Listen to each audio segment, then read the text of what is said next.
Hey everyone, Clay here. Just wanted to let you know that on Friday, August 13th, that's Friday the 13th, Amanda and I will be doing a live stream at 8 o'clock EST to talk about all things Friday the 13th, or at least all things Friday the 13th 1 through 8, which is where we currently are in our Patreon coverage of the Friday the 13th series. So, if you'd like to join us for all things Friday the 13th and all things spooky, we'll see you then on Friday the 13th at 8 on YouTube.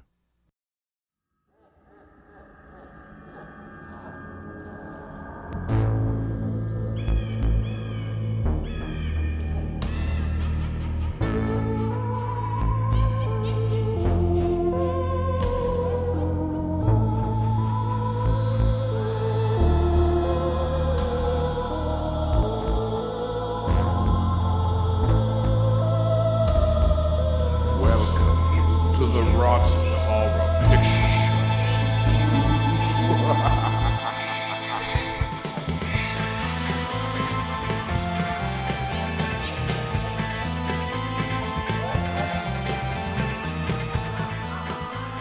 Hello, everyone. Welcome again to the Rotten Horror Picture Show, the horror movie podcast where we talk about films off of the Rotten Tomatoes 200 Best Horror Movies of All Time list. My name is Clay, and with me, as always, is Amanda. How are you doing, Amanda? I'm pretty good. How are you? I'm good. We have hit our wild card again. This, 1, 2, 3, 4. I think this might be our 40th episode. Is that right? Let me see. 1, 2, 3, 4, 5, 6, 7, 8. 8 times 5 is 40, right? Yeah. This is our 40th episode. Wow, Hi. That's fun. This is the first show I've been on where I remembered that when it happened and not like 6 weeks later when I was actually editing the episode. Yeah, so, that you've hit like a milestone episode. Yeah. Yeah. So. Practice makes perfect, Clay. Yep. Congratulations. Anyway, this is our next wild card. We are doing Jennifer's Body, which was Amanda's pick, Yes. which I was excited about because I think on the list of movies that are worth talking about that aren't on this specific list that we work from, I feel like Jennifer's Body is pretty high up there. It is from 2009. It's not on our list, as I said, so it doesn't have a number, but it does have a 45% Rotten Tomatoes score with a 35% audience score, which Ouch. This might be one of the more interesting ones that we will be talking about or have talked about, because there has been quite a critical shift or swing about this movie. Yeah. In we're kind of like right in the middle of that happening, where a lot of the movies that we cover with that sort of thing, it's like already happened. Like The Thing is on the list. Right. The Thing was a bomb when it came out. Yep. This the critical shift on Jennifer's Body did not seem to bump the Rotten Tomatoes score at all, at least not yet. I don't know how that works. Maybe it needs to be re-released or something. Probably. Yeah, it seems like an aggregate that includes current attention to the score. Yeah. But hopefully it does shift, because I think it is much better than 45%. But it's going to be interesting to talk about as the shift is happening. So Yes. Join us for Jennifer's Body. We're going to take a quick break. Oh, wait. I guess we forgot a section. Now, you picked this before, so you picked this, so you've obviously seen this one before. Yes, but not for a very long time. I think I probably saw this around when it came out. Sure. Maybe within like a year or two of it coming out. Because I didn't see it in the theater. So it had to be at least late enough that it was released on, bargain bin DVDs from Walmart. Right. Yeah, I definitely did not see this. I don't think I saw this until multiple years later, because I think I also wrote it off. It's one of those things where the reason you write it off ends up being the reason you watch it, which is Megan Fox. I don't know about this. And then a couple years later, it's like, Megan Fox. May as well give this one a shot. You preemptively wrote it off because you didn't want to be that guy who watched the movie just because Megan Fox is hot. Yeah, but then I was that guy later, Yes. and I'm glad that I was, because this is another one much like the movie Wild Things, which I can't remember if we've talked about that before. Oh God, I hope we have, and if we haven't, we should. Where I watched it and then I came away going, that was actually pretty good. Yeah. That was more than just queer baiting. Yeah. Yes. So yeah, it's and I've seen it once more since then. I watched it with my girlfriend and I was like, I think we should watch this, and she was a little bit on the fence, but afterwards she also was like, that was actually pretty good. Yeah. So yeah, we'll take a quick break, we'll play the trailer, and then we can talk about it.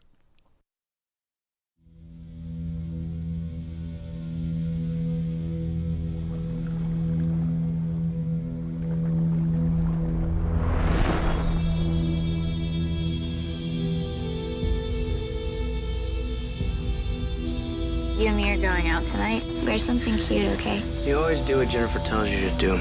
It's just that I like the same things that she likes. Hey, Jennifer. You look really pretty. Why don't you just come by my place? Well, this is random. This isn't really your house, is it? We can play mommy and daddy. No way. We always share your bed when we have slumber parties. Jennifer's evil. I know. No, I mean, she's actually evil. Not high school evil.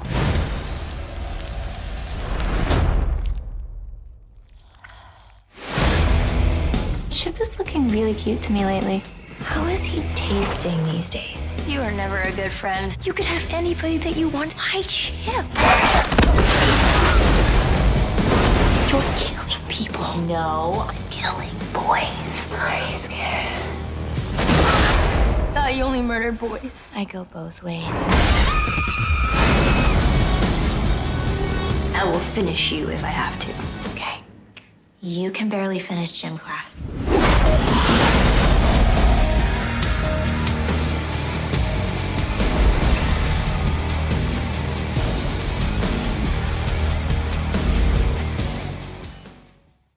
All right, Jennifer's Body from 2009, directed by Karen Kusama, written by Diablo Cody, starring Megan Fox, Amanda Seyfried. Seyfried? How do you? Seyfried? Seyfried? Seyfried, whatever. Seyfried.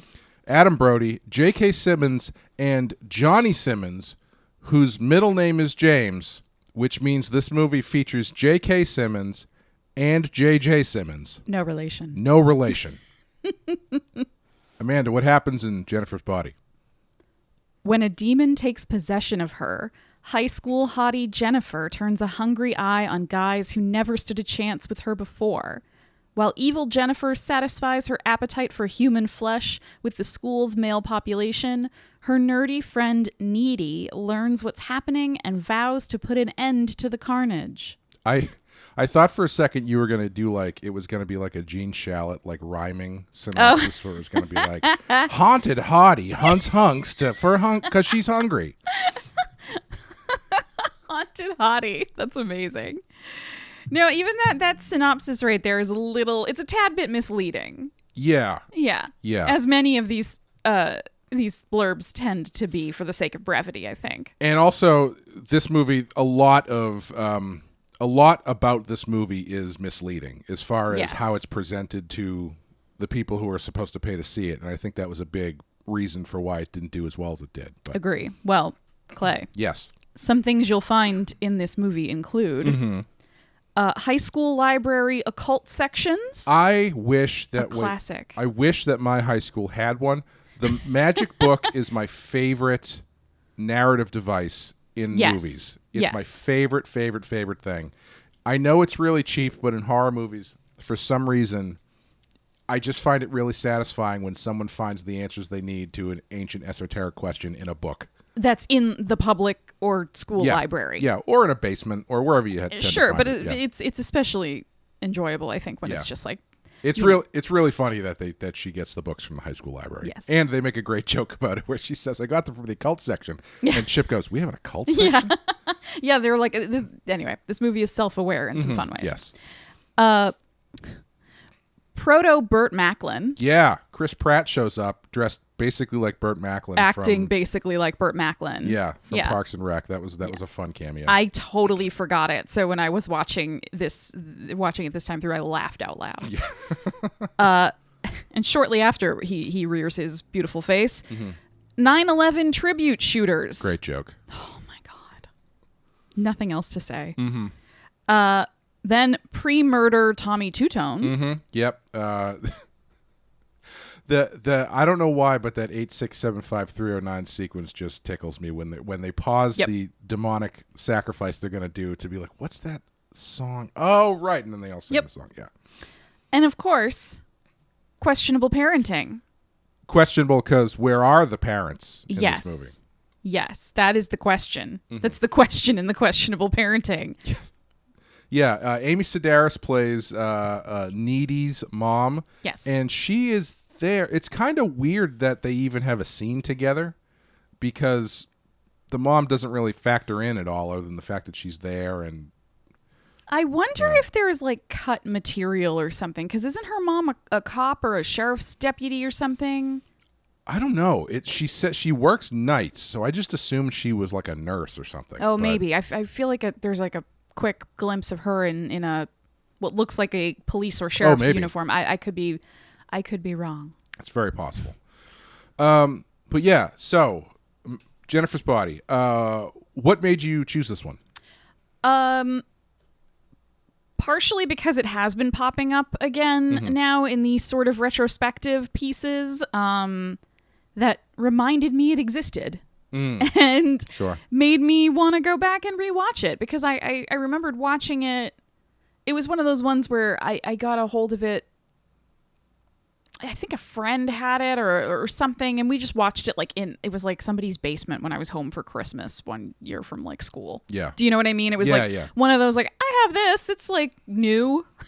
Let's watch it. I think that was more or less how I watched it, where I was like looking for stuff on demand or something. Yeah. else. Jennifer's, sure. Yeah, it wasn't like a big event. There wasn't like a big lead up. I hadn't heard like, ooh, oh my God, you have to watch this movie. It's so Yeah. great. But something about it sounded appealing, and I think, we were just like, okay, let's throw it on. And I remembered actually enjoying it and kind of being resentful because it was like really cool to hate on Megan Fox at the time. Yeah. She's a really interesting figure, especially Yeah. now post like Me Too and everything. Yeah. Where I mean, it's even kind of separate from that because there's a lot of stuff where you go back and you look at figures like her who became sort of like jokes Yeah. for everyone Yep. for really unfounded reasons. Yep. And it's kind of gross, and it makes, I don't know, makes Yeah, me feel bad. Not to get like super off topic and like super political or anything, but do you remember Courtney Stodden? Oh, sure. Yeah. Yeah, she was Yeah. like the 16-year-old girl whose parents married her off to like a 48-year-old man. Yeah. You know who that 48-year-old man was? It's it's that actor. The stretchy guy from the X-Files. Yes. Yeah. Yes. It's the guy who's made a career playing creeps. Yes, and is one in real life apparently. Yeah, But no, she was a similar. I think it was around a similar time as well, where there was sort of this way that like media tended to talk about very famous, very beautiful, but also like very sexualized young women. And like Britney Spears got it, and Courtney Stodden, and I think Megan Fox is in that group too. Where Lindsay Lohan, absolutely. Where like say what you want to about their talent as actors. Like if you think Megan Fox is a shitty actor, I'll listen to your argument. Sure. But like there was this certain level of dismissal and judgment about like, oh well, she only gets movie roles because she's so hot, and Right. it's like. But it's Hollywood. All the women are hot. Non-hot women don't get movie roles. Why is she getting singled out? Yeah. Yeah. It was weird. It was a weird time. And like, I definitely bought into it. I remember being like, she doesn't have any talent. She sucks. Right. That's the thing that was weird about her is she didn't have any like personal life controversy, at least not that I can remember. It was Megan Fox. She dated a couple weird guys. Yeah, but she's it was been just like married to Brian Austin Green for like 10 years or something. yeah, but but like it was- Angelina Jolie dated a bunch of weird guys too, Yeah. and everybody was still like, "Oh wow." For some reason, with her, it was like she's too hot to be talented. Like there's Yes. no way she can be Yes. both, because if she's both, that makes me feel twice as bad about myself. And I mean, it didn't help that I think the roles she was getting weren't exactly Kramer versus Kramer, but Right. They definitely, it was the roles she was cast in tended to play up her physical attributes Right. rather than her acting chops. right. But when I watched this the first time, the first thing I thought was, man, Megan Fox is really good in this movie. Yeah. I think she's great. Yeah. No, she's like a great balance of like, she does this sort of like self-centered hot teenage girl thing really well, but there is that underlying current of like, she's trying way too hard. Right. And it's clear, like she's crass all the time, like even before the demonic possession, you know, just like the way she talks is like, oh, like she does a good job portraying one of those girls who probably walks around being like, I don't know, girls just hate being friends with me. Like I just don't get along with girls. I only get along with boys. Yeah. And there's something really subtle in her performance that she plays that element of it, but she also is really, there's something about the way she plays it that makes it feel very hollow. Yeah. Like you can tell that what she's doing is just kind of like a front for whatever is going on inside of her. Yeah. Even before the demonic thing.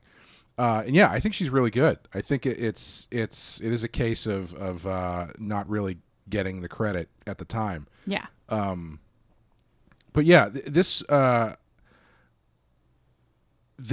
also has a script by Diablo Cody, who is coming off of. Is this the one she did right after Juno? I'm not totally sure. I think so. Let me check real quick. I can't remember if she did it right after or right before. And Diablo Cody, she's kind of fallen out of the zeitgeist at this point. Yeah. But yes, it was the next one she did after Jennifer's Body was after Juno was Jennifer's Body. But she, I think, did she win an Oscar for Juno, for the screenplay for Juno? I can't remember if she won it, but she was definitely nominated. Yeah, she had a very stylized writing style that if you've watched this, you can tell. Yeah. But it or was Juno, kind of, if you've watched Juno. And it kind of, weirdly enough, I feel like Juno worked and was popular because of a lot of what she brought to the script. Yep. And I feel like a lot of people might have turned off from this one because it's that same kind of style, hyper stylized writing that maybe doesn't always work. Like this feels almost like Buffy the Vampire Slayer, but it like does. Juiced up a little bit. Yeah. Where it's a lot of the same kind of high school vernacular that she's probably making up for the sake of her own writing style. But yeah, and it's interesting to me because when I watched this week, something hit me that I definitely did not notice as much when I first watched it, which is like how offensively all of these teenagers talk all the time. yeah, it's great. Like a lot of the casual comments and things that were definitely written to be jokes back in like 2009 do not land. Yeah. Now. Yeah. Now. Like you two are lesbi gay for each other and it's like okay. Yeah. But so that was it's interesting because I think Diablo Cody is one of those people who is very much of her time. And I don't know what she's done since then. She has done she hasn't had as many high profile things as she did at the time, but she did she was the creator of the show United States of Tara. Oh, okay. Which was that the Toni Collette? I think where so. she's like has the different personalities. Yes. I think. Yeah. She wrote Young Adult, which was an interesting movie with Charlize Theron and Patton Oswalt, which was pretty good. Oh, okay. Yeah. She worked on Raised by Wolves. Is that a different Raised by Wolves? Yes, that is a different Raised by Wolves. Not the Ridley Scott sci-fi epics TV series. She's been doing some TV. She apparently wrote a untitled Madonna biopic that hasn't come out yet. Okay. And she is working on the live action Powerpuff Girls TV show right now.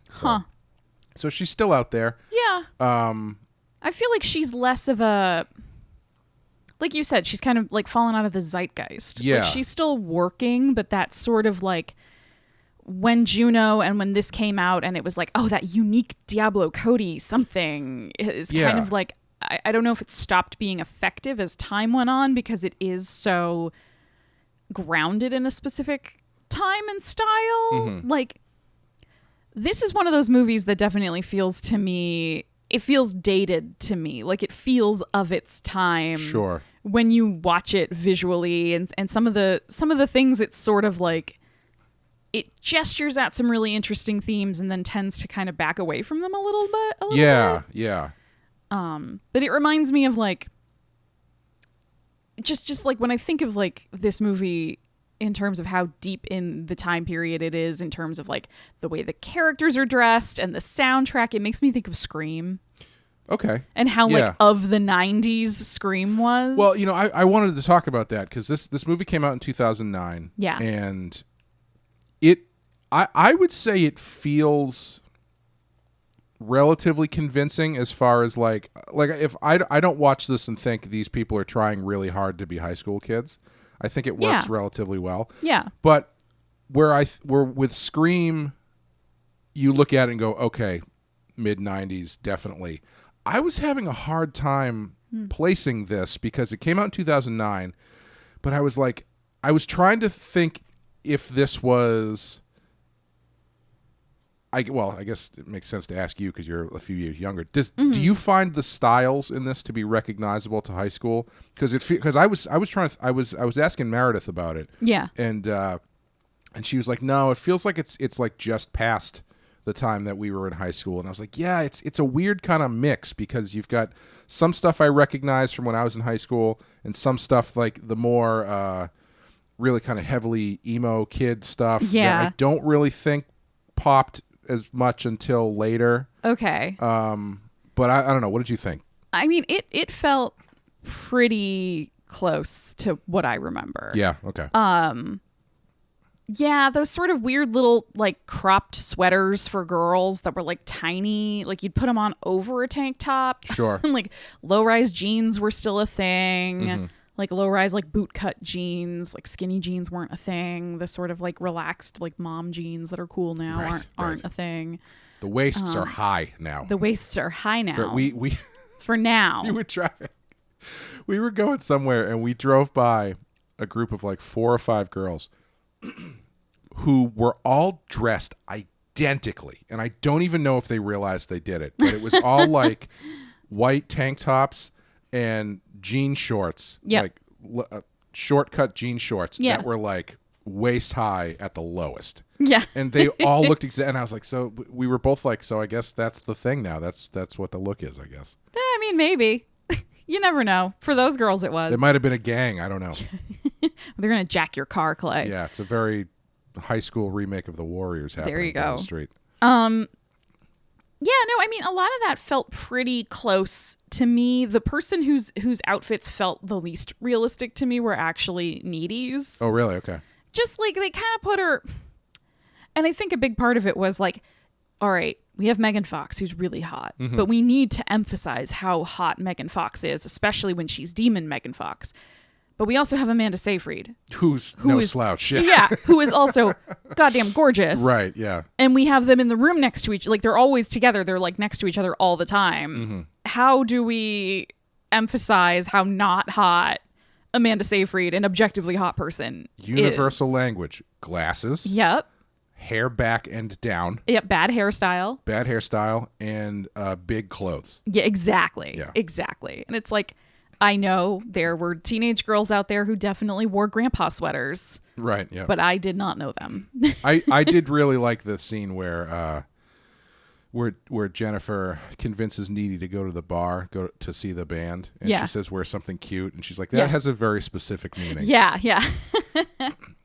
But yeah, the band is another element of the time that it takes place in. Oh, the band. I think the band is fantastic. Yes. It's a great, like the name, Low Shoulder, fantastic name for a band like that. It's a dumbass name. Yep. They look like assholes. Yep. And even better, once they get their major label makeover, they look like even bigger assholes, which is very accurate to the way that those bands tend to look. Right, and they're like a bunch of decent looking white guys. Yeah. Like they're all fine looking. Like they're all like normal looking dudes, but like, all right, they're not like drop dead gorgeous, handsome, like the way everybody kind of treats them like they are. Right. And yeah. so I think that works really well too, because there is that sort of like stereotype of like the minute you're a rock star, it's like you're 10 times hotter than you were if you're just the guy who works at the coffee shop. Then you're just like the cute barista. Right. Now you're like somebody I'm going to follow you around the country and scream at you. Yeah. But yeah, I think the band is a good example of what works well in this movie for me, which is I find that its tongue-in-cheekness works really well. Like the stuff it's sending up, I think it does a good job with.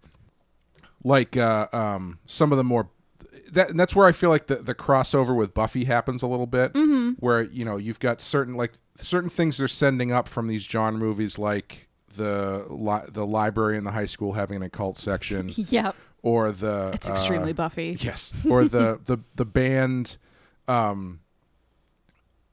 printing off the demonic sacrifice ritual Yeah, from I found like it on the internet. Yeah. Which is really funny. I don't mean to interrupt, but my favorite thing is when the band is talking first, like they're talking about like Jennifer and Needy's like overhearing them, and he's like, she's the one, like I know it, I grew up in a small town like this, I know these girls, they act like they're like they put it all out there but they never do anything with it, like they like she's definitely a virgin, I know she's the one. And when he says I grew up in a small town like this, one of the other guys in the band goes, hey, you told me you were from Brooklyn. Yeah. Exactly. It's so perfect. Yeah, and I think it has a nice twist on some different like tropes and stuff you're generally expect from this, like the which also work a little bit as commentary on stuff, because you've got the thing where they're looking for a virgin. Yes. And Needy is overhearing what they're saying as it being like they're looking for a virgin to have sex with. Yeah. Or like the virgin aspect is a negative for what they want.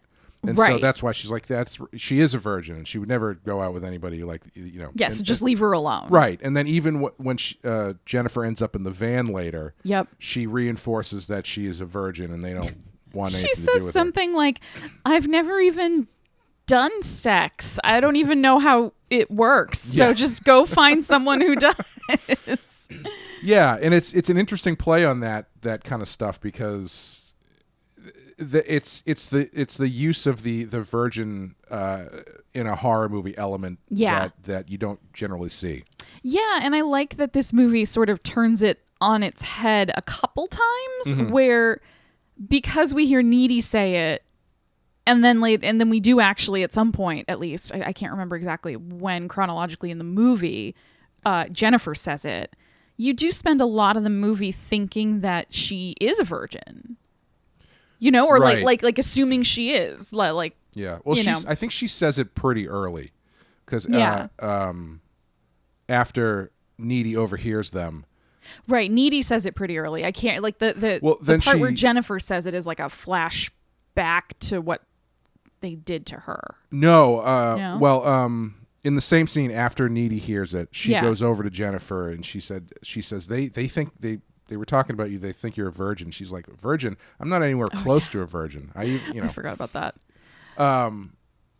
Yeah, and it's got a lot of those elements to it where they hit you with stuff a little bit differently, and just the angle I think that this movie takes is refreshing, because it's my girlfriend actually mentioned it as feeling kind of similar to Ginger Snaps. Yeah. Which I hadn't considered until she said that. And I was like, actually, yeah, there is kind of a similar kind of vibe to this. That was another reason I kind of wanted to watch it, because I love Ginger Snaps.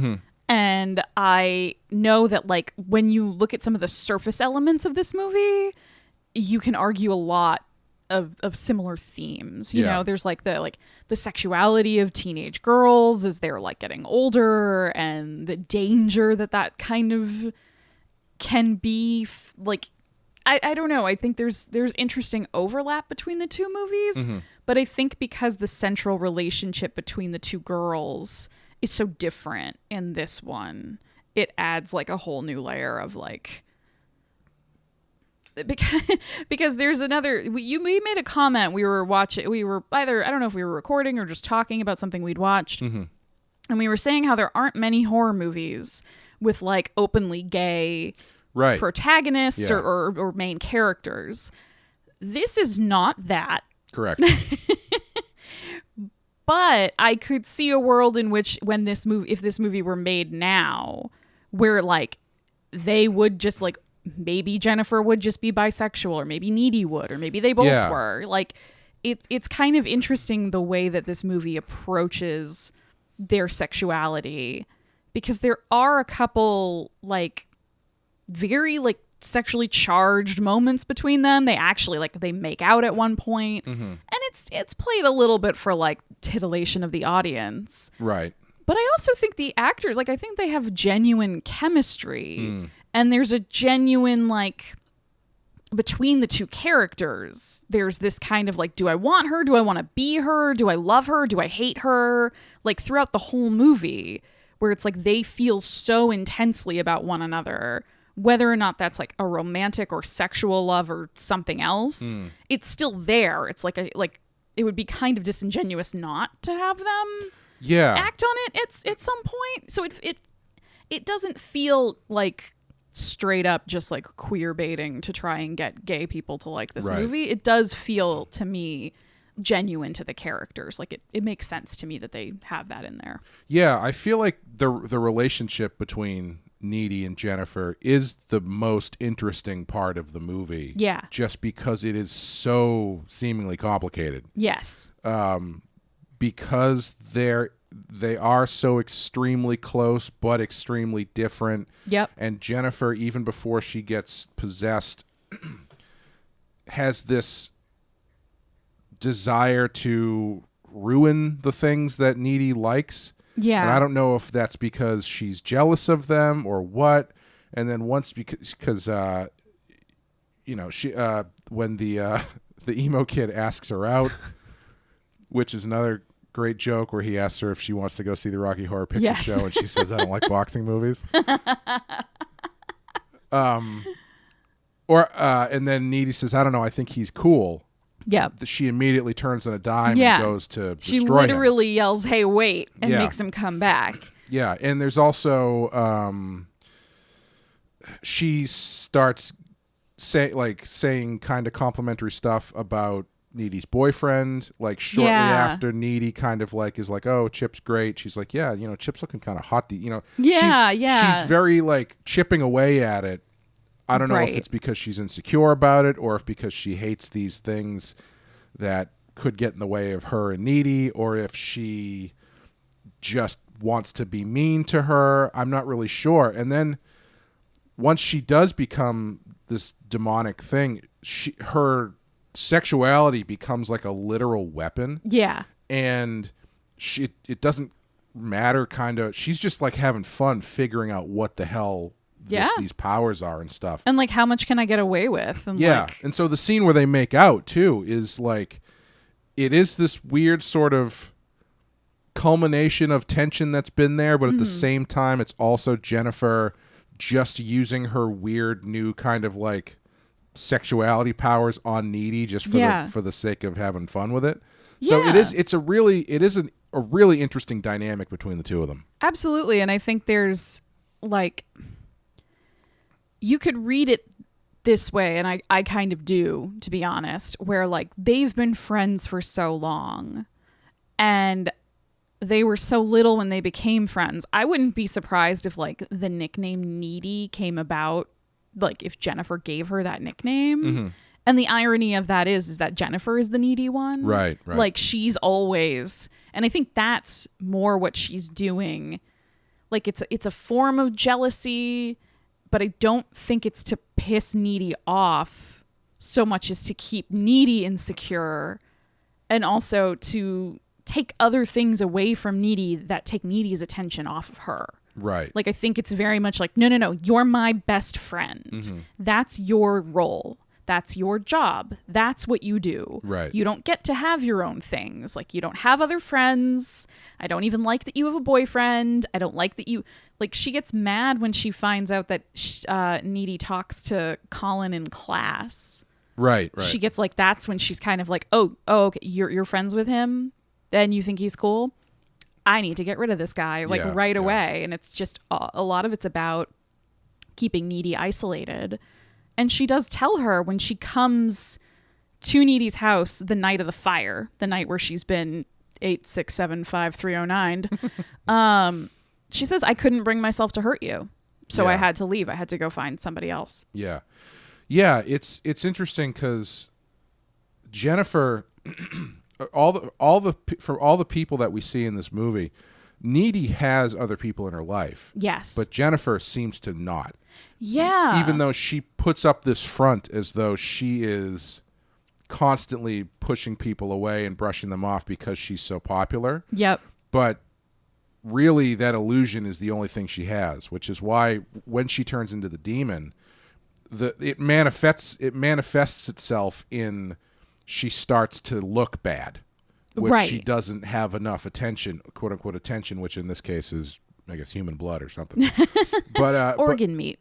Organ meat, yeah. But like it manifests itself physically because that's the only Needy's the only person she has, and all she has outside of Needy is her looks, essentially. Yeah. Yeah, and I think there's something at the very towards the kind of climax in the weird abandoned pool. Yes. Which is also, I think, a really I'm assuming this is a joke. Yeah. Because what's the thing everybody hears about when they go to school is like, oh, there's an abandoned pool that nobody uses on the roof or in the basement or something. Yep, so this high school actually has an abandoned pool. That's good. I hadn't put that together, but you're totally right.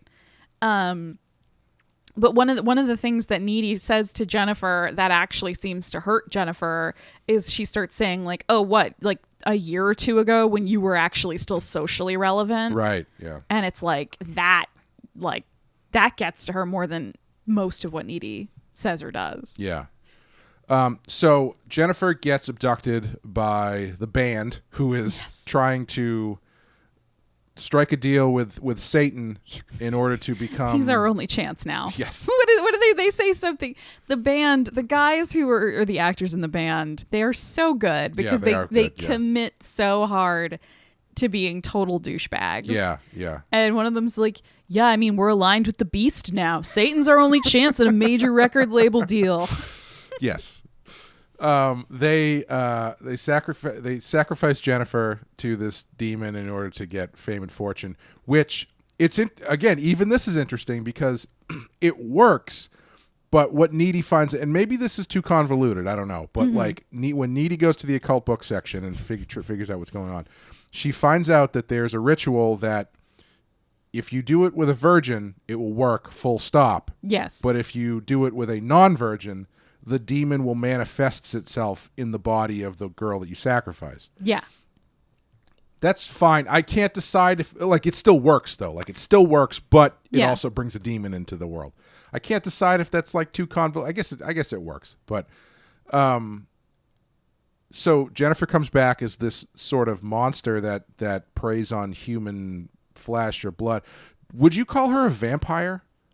No.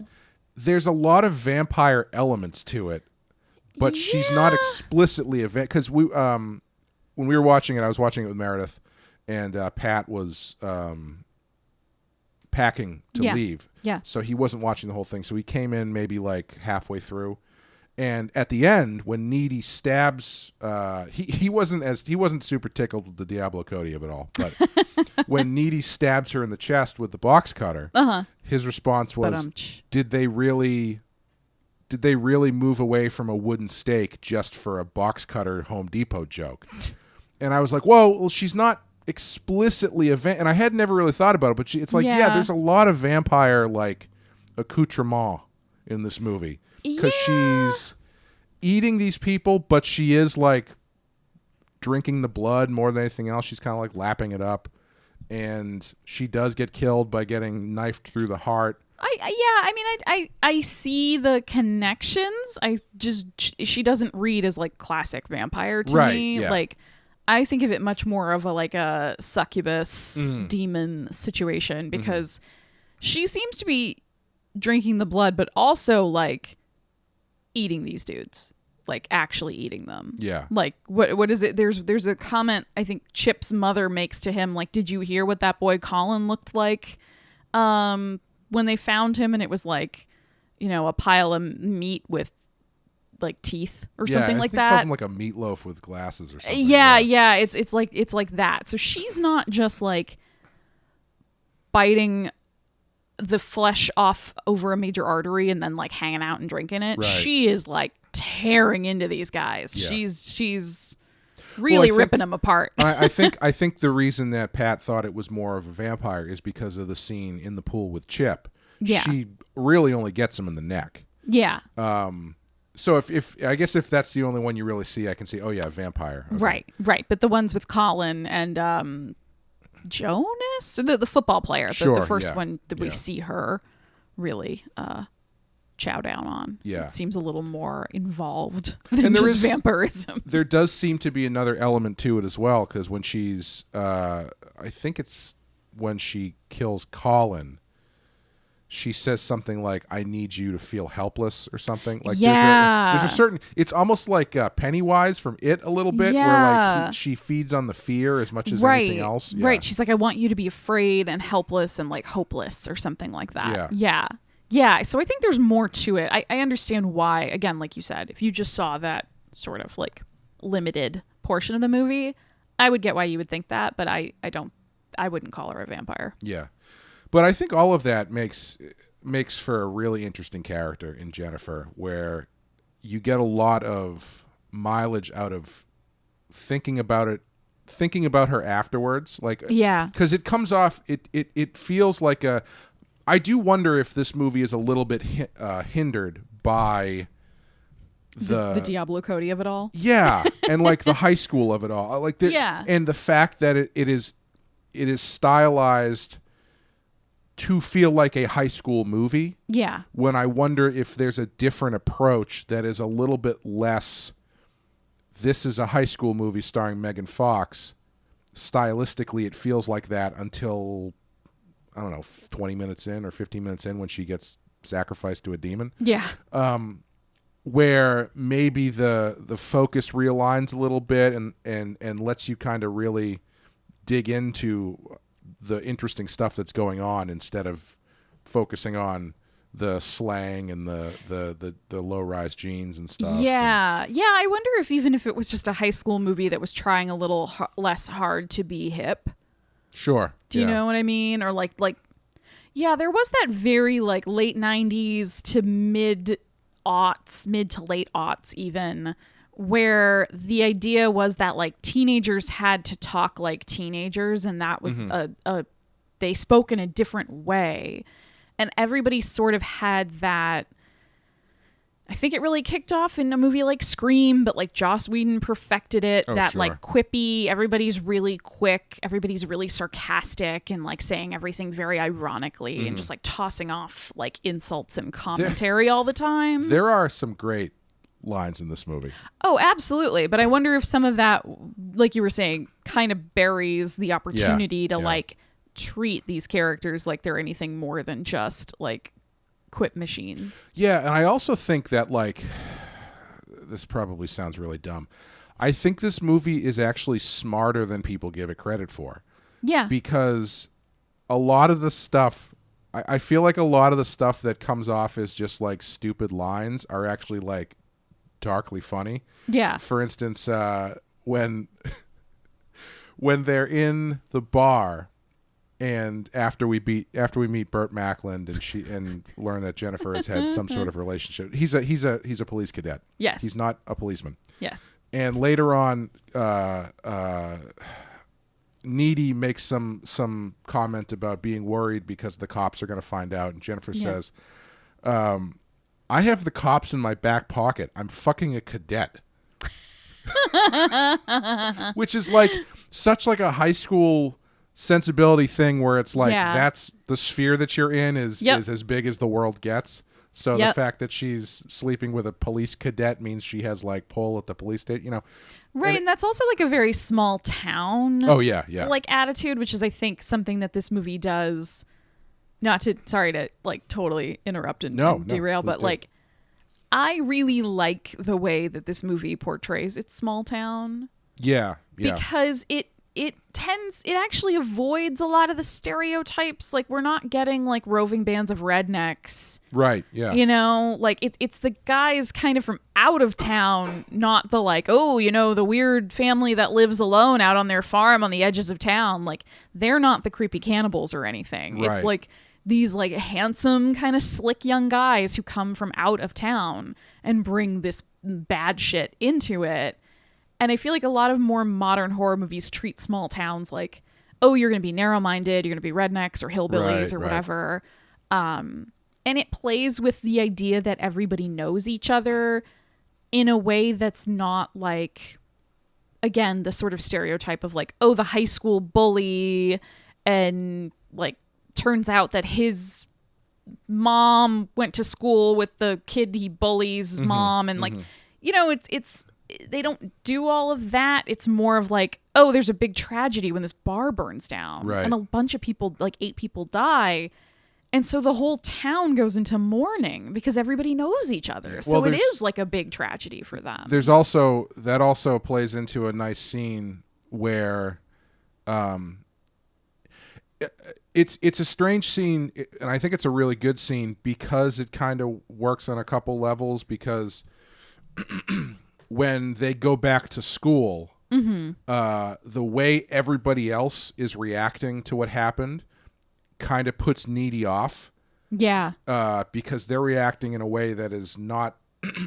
it's very different for her, who was actually there. Right. And the next piece of that, which I really enjoyed, is when Jennifer shows up, and she's basically like, what's wrong with everybody? And she's like, the bar burned down. And Jennifer just kind of like blankly says, oh, did anybody we know die? And Needy goes, we know everyone who died. Yeah. You know, and it is this an interesting look at how, because I found something like really weird, and this movie isn't Hamlet, but like oddly truthful about that, where like certain situations, there's always like one kid who doesn't give a shit about what happened, even though it was a huge tragedy or something. You know, I don't know. It's no, and I think that adds sort of like, we're talking about how the main characters in this, Jennifer and Needy, are a lot more complex than they seem on the surface. Yeah. Like the stereotype is Jennifer is the hot, kind of slutty, kind of bitchy girl. And Needy is like quieter and mousy and nerdy and like, you know, the like loser virgin type. Mm-hmm. But neither one of them is really that. You know, like they're both more than that in their own ways. And like, I think what you're talking about with the Needy's reaction to how other people are reacting to this having happened is interesting, because it does kind of mirror, I think, how a lot of people do actually feel in real life when something tragic happens, where the people who walk around like, you know, oh God, it was the worst thing that's ever happened in my life, and like very affected by it, can kind of make you feel one way when it's like, I was there. What do you... Right. And also those people turn the band into the heroes of the situation, which is very much not the case. Right. And nobody listens to Needy, who was actually there. Exactly. They start to dismiss the person who was actually there. But then on the flip side of that coin, seeing Jennifer's callousness really bothers Needy, because she falls somewhere in the middle, you know, like she's more, her grief and her horror of what's happened is more complicated, not just because she was there, but I think because she's, you know, it sets her apart from her peers a little bit. Yeah. Yeah, I keep coming back to their relationship, because like you're talking about Needy as the, you know, nerdy kind of virgin. Needy has more sex in this movie than Jennifer does. Yeah. And I don't know if we ever actually see Jennifer have any actual sex. No, I think we just see her get people. sexual and then eat dudes. Yeah. That's a good lifestyle. There's also, I mean, you could also argue that everything that Jennifer claims about how much sex she's had is not true. Yeah, I mean, I'm guessing a bunch of it's not true. Yeah. Like some of it probably is, but a bunch of it's definitely not. This movie does feature one of my favorite lines, which I use as a non sequitur all the time, which is, "It smells like Thai food in here. They've been fucking," which I don't know why I find that so funny. Is that your "I need to go return some videotapes" of this movie? Yeah. But it's like, even the way that line comes up, it's like she doesn't just say it to be glib, right? Needy and Chip have just come downstairs, and it's like she does it to purposely make it awkward. Yes. Because she wants to go out with Needy. Right. Oh shit, Chip is there. So she says this really crass thing. Yep. That is seemingly innocuous and just sort of like, oh, it's something that flighty Jennifer would say, right? But is very pointed in specifically trying to make this situation more awkward. Well, yeah, and then that scene's interesting too, because then they sort of start playfully shoving each other. Like Needy's like, "Oh my god, you're gross," and kind of like pushes her, and Jennifer pushes her back and is like, "No, you're gross," and then Needy's like, "No, you are," and then Jennifer like really pushes her, and she like bangs back into a wall, and it's like, Jennifer's kind of always subtly trying to assert herself and like put herself on top. Right. You know what I mean? Right. Like she's always trying to make sure that she's the dominant force in their relationship. I think subconsciously in a lot of ways. Like I don't think she would say, "Oh yeah, I pushed her extra hard just to like show her who's boss." It was like, no, she just did that. That's just one of those things. Later in the movie, when Jennifer eats Colin. Poor Colin. Yeah. Colin's the boy I would have had a crush on in high school. Even there, like, there's having him driving in that car, the way he's singing along with that song is just perfect. Yeah. Like, I don't even know how to describe it, but like, you watch it and you go, yes, that is a good satire of this whole scene of people. Yes. But when Jennifer eats Colin, they cross cut with a scene of Needy and Chip having sex with each other. Yes. And there seems to be they do this a few times through the movie. There seems to be some sort of like mystical bond between Needy and Jennifer. Yeah. And I was trying to make sense of it. Is it because they show this flashback to when they were kids? Uh-huh. And I think Jennifer cuts her hand. Yeah, she gets like a thumbtack or something poked in her hand as a little kid. Right. And so she's bleeding a little bit, and then Needy, stops the bleeding by kissing the wound. Yeah. And I was trying to figure out, I was like, is this supposed to be like, now that since they are like of one blood, to use like a archaic monster movie type phrasing, is the idea that now that Jennifer is this monster, there's some sort of like connection between the two of them? Or is it just like, what do you think the genesis of this weird like psychic connection comes from?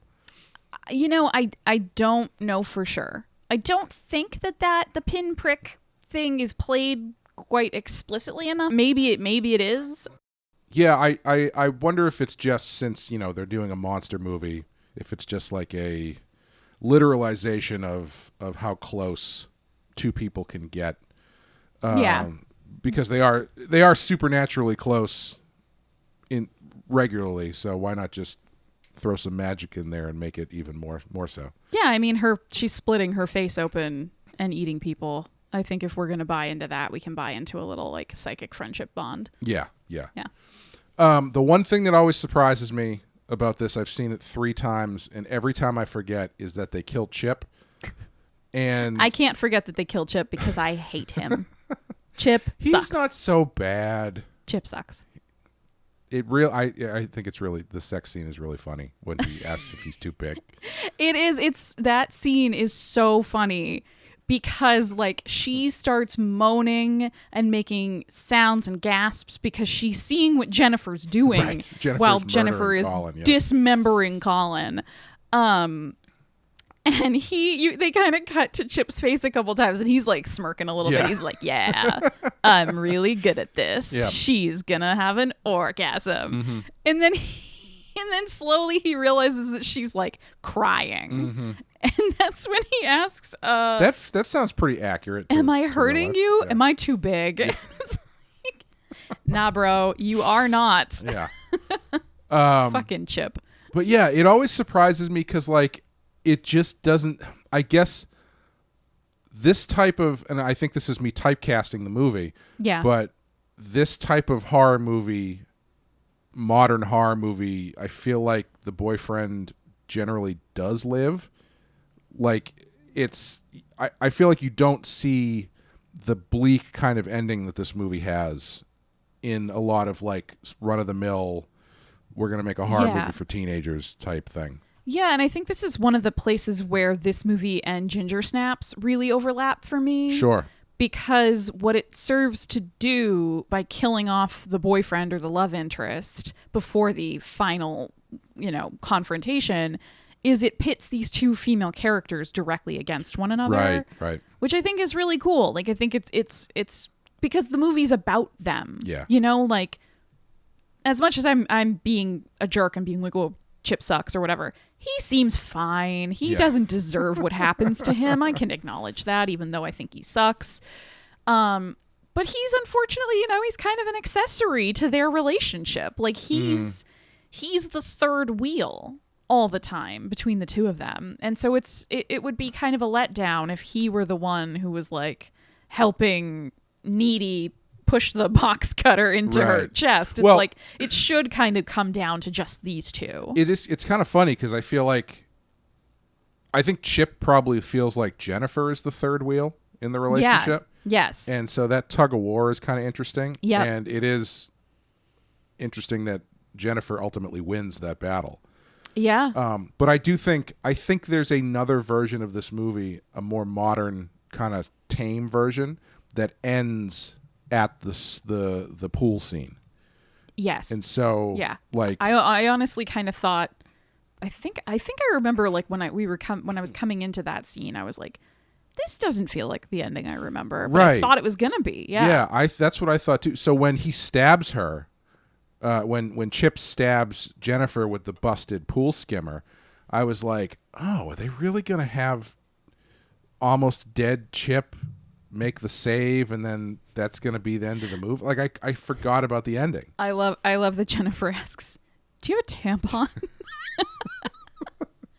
Like, not to derail, but there are so many genuinely funny moments in this movie. Yeah. Like, what I love about that is not just the do you have a tampon, because that's fine in of itself, but it's the follow-up when she says, I just figured you might because you kind of seemed like you were, what'd she say, plugging, I think? Yeah, I think so. Just thought I'd ask. Yeah. But yeah, I'm glad they didn't do that. I'm glad it wasn't like, oh, Chip kills her and then he somehow survives and, love and compulsory heterosexuality win and the end. Like, I'm glad it kind of goes in the weirder, darker direction. Because like I said, there is this sort of tug of war between the two of them, and I do think in a more conventional movie, Chip wins the tug of war. And it's like, because that's the more conventional ending is the guy gets the girl and they live happily ever after. Because Jennifer is a literal demon, and Needy needs to be freed from this relationship that's of female sexuality. Yeah, that's a literally dangerous. So she has to free herself so she can have her own relationship with her boyfriend. Of moral purity. But that's not the case in this one. Even by the end of the movie, it is not. She is not free from Jennifer. She will never be free from Jennifer. And the end of the movie is a revenge sequence. Yes. Because of what this band of dudes did to Jennifer. Yeah. She kind of explicitly has, because so in the end when we go back to her in prison, she reveals that having survived getting bitten by Jennifer, she's absorbed some of the demon's powers, which I think is an interesting, like, that could come off as a very like, oh, okay, we're just gonna throw that in there. That like now feels a little bit like now that, she's superhuman. I think it maybe could have been made a little more interesting by being like, has she absorb the powers, or is she actually kind of turning into a demon too? Sure. Like, I feel like that could have been played up a little bit more, like add some more ambiguity into that, like have her kill one of the band dudes at the end and then be like, ow. Well, or I mean, you know, why not have her off screen before she confronts Jennifer for that final time, do her own ritual and get her own powers?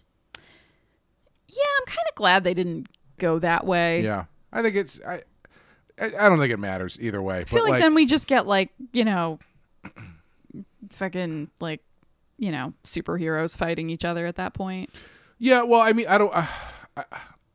I guess I'm not saying I would change the way that it plays. Yeah. But instead of it being that she's been bitten, have it be that she willingly ended up going down the same road in some way.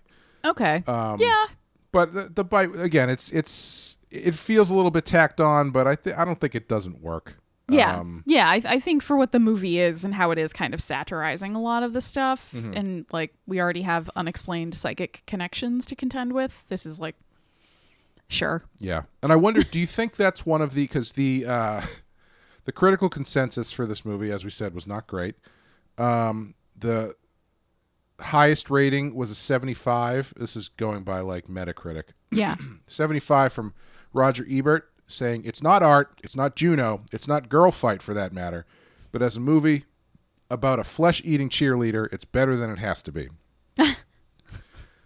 The worst rating, which was a 10 from the Village Voice. Oh, come on. Says, this is the sophomore production from Juno screenwriter Diablo Cody, similarly told through ultra-stylized, slangy teen dialogue, which is cool in theory in the way it respects the verbal resourcefulness of idle flyover kids, but is excruciating to listen to in actual fact. And, like, do you think... Ouch. Do you feel like that is... Do you think it's too much of that style? Do you think that's what... Because obviously that was what was putting Pat off about it. Yeah. But do you think it's that? Do you think it's maybe a little bit of like, for as well written as like a satire it is, it's a little bit loosey-goosey when it comes to like rules about how stuff works. Coughing. They've got demons, they've got psychic connections, they've got power transference through bites that they just kind of like toss in. Yeah, I think the style puts people off, and then I think in a lot of ways this movie doesn't make it explicit enough at times that it's satirizing That's a lot fair. of things. Yeah. Like, I remember the first time I watched it kind of not getting that's like some of the jokes. Right. Do you know what I mean? Like some of the bigger meta commentary jokes about this. Like even you pointing out like, oh, this school actually has the secret abandoned pool. Right. Yeah. The like perennial rumor at every school in like the suburbs.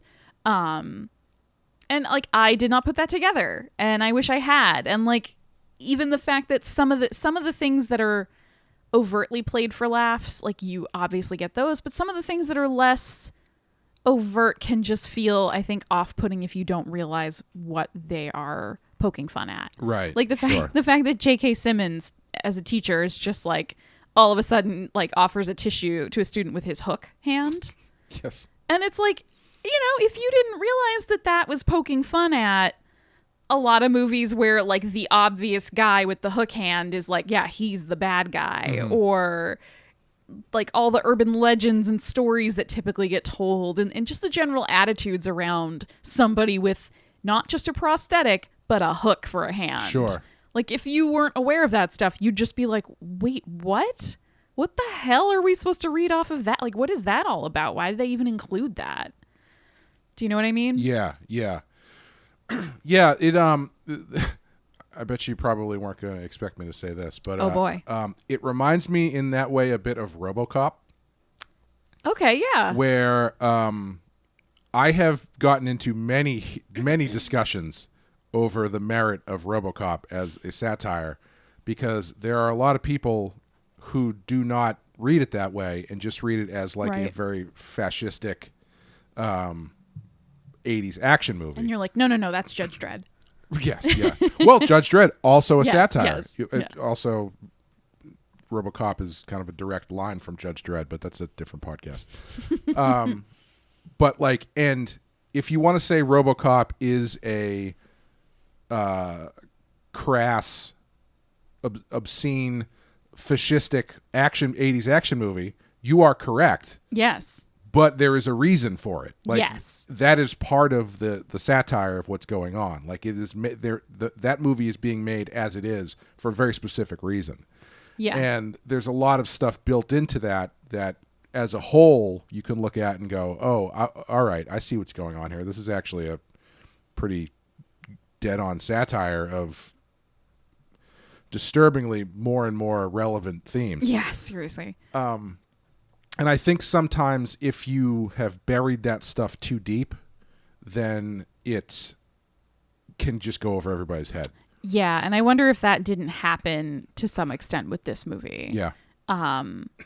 Again, I'm not saying entirely it has its flaws. Oh, sure. Yeah. This isn't RoboCop. Yeah. RoboCop is like one of the greatest science fiction movies ever made, as far as I'm concerned. This is not that, unfortunately. But. Yeah, I guess I'm just... This movie has its flaws and its problems. But I do think people don't give it its due. Yeah. Or maybe they're kind of starting to now. We've sort of mentioned that it's been popping up more and more lately as sort of a movie that critics and people are re-examining, which I think is great. I kind of on purpose stayed away from those takes because I didn't want to have all of the like... It's hard enough to watch a movie like this and separate out the fact that it's the year 2021 and this is 2009 and it was a very different time then. And Right, so, yeah, without bringing like fully all of the baggage.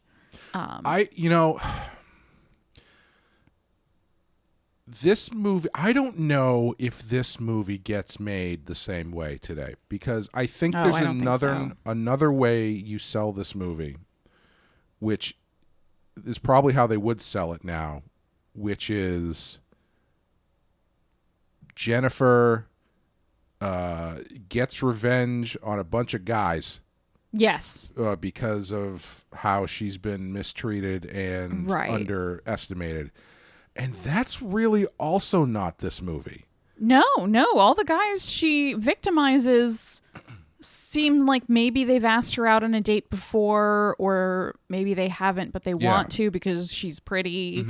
Yeah, I mean, the guys who victimize her are the guys in the band. Yeah. The guys she kills are totally fine. Yeah. This is not... Like, even the jock football player, he's not a bully. He's not a jerk. He's, like, out in a field crying because his best friend just died. Like, he actually seems like a pretty sweet guy. Yeah. This is not Promising Young Woman, but with demons, you know? Yeah.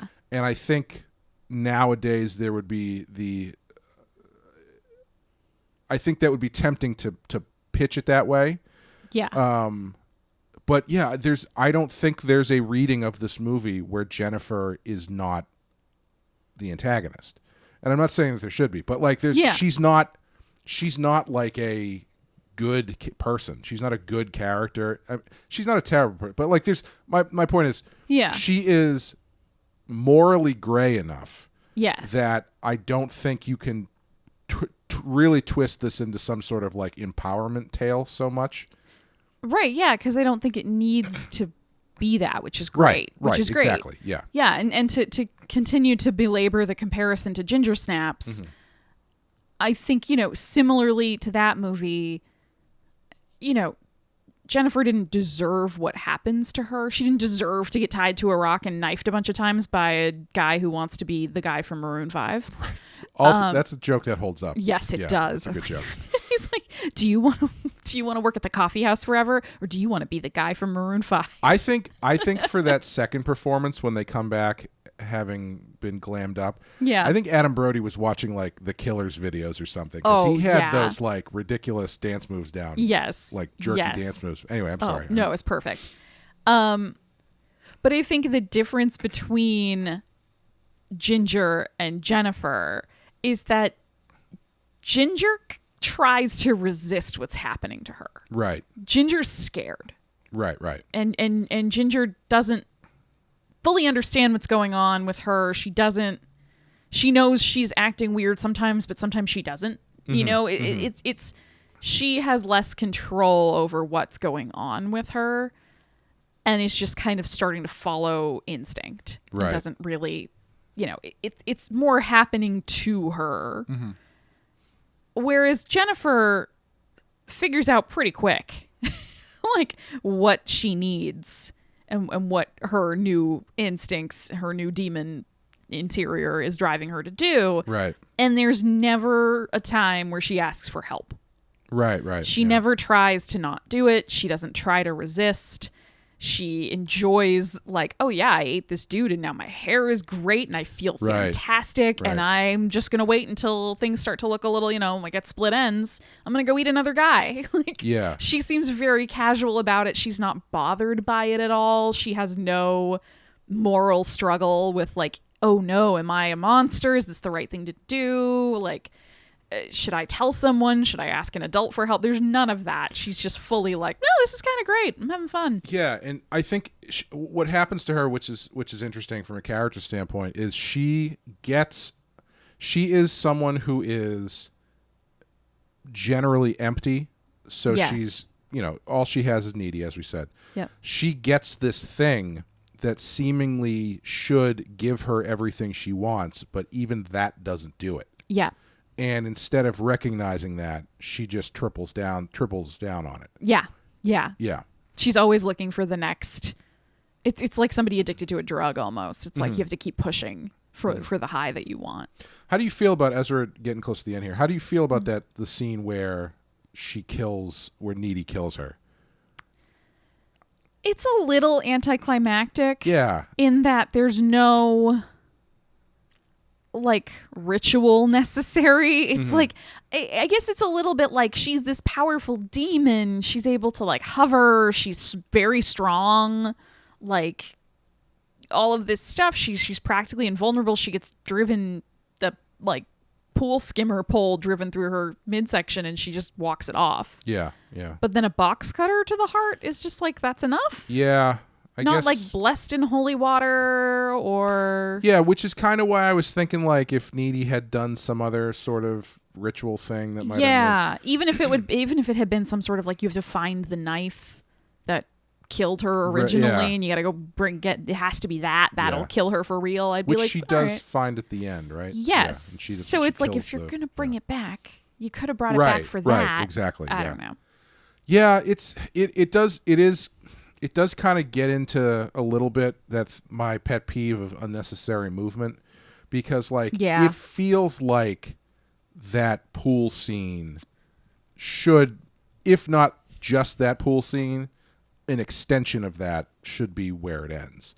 But, like, Jennifer goes home and, like, takes a shower and just is, like, hanging out in her bedroom, and then Needy comes in. Like, it almost feels like she should kill her, like, at the school or at the dance or something. Yeah. Maybe that's too well-worn territory. I don't know. I kind of wished like they a reverse Carrie. That's what I was going to say. I kind of wish they had gone for the Carrie send-up, you know? Like, you already had a bar burned down. Why not burn down the gym, too? Sure, yeah. with her in it, you know? Like, yeah. And also, if everybody there sees Needy kill Jennifer, you know, there's that element to it where it becomes more sensationalized instead of just like the mom who is not a character. In the movie. Yeah. Jennifer's parents are non-existent until that very end. Yeah. No, I mean, it's tough because I also think that there's something that they're trying to say with it being, like, in Jennifer's bedroom, because she still has, like, some of the trappings in her bedroom of a little girl. Okay. Like, you know, it's like a teenage girl's bedroom, which means that she's also got, like, you know, like a stuffed animal on the side over here, and her bed is still, like, pink and white, and, you know, and having it be like this super intimate friendship, and the final confrontation be this super intimate moment just between the two of them in a very intimate spot that they've probably spent a lot of time together in.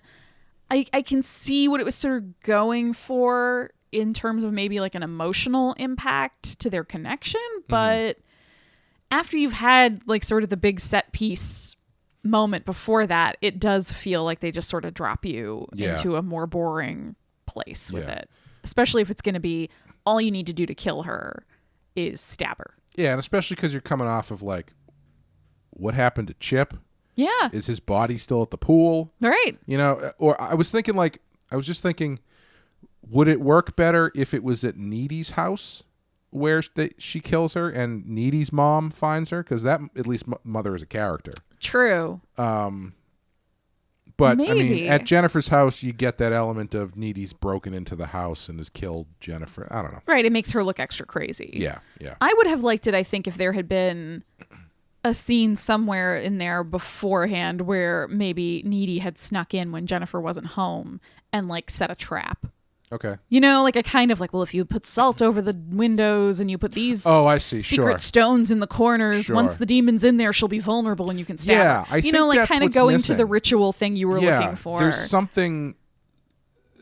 The only thing Needy gets from the occult book is information about what's going on, right? Not really how to do anything about it, right? And I think that's what's missing. Is there needs to be some sort of actionable information that she gets instead of, oh, I get what's going on now. Yeah, right, I think that's something in there. Yeah.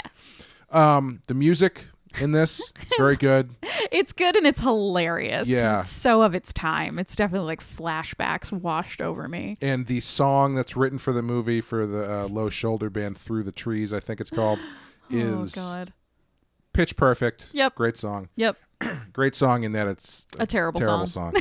But it is very I think the guy who wrote it, whose name escapes me and I didn't pull it up because I'm bad at my job. Shame. I believe he is also one of the band members, but I can't. I haven't. I gotta go look it up. You look it up, people. You get Googles. You find it on the internet.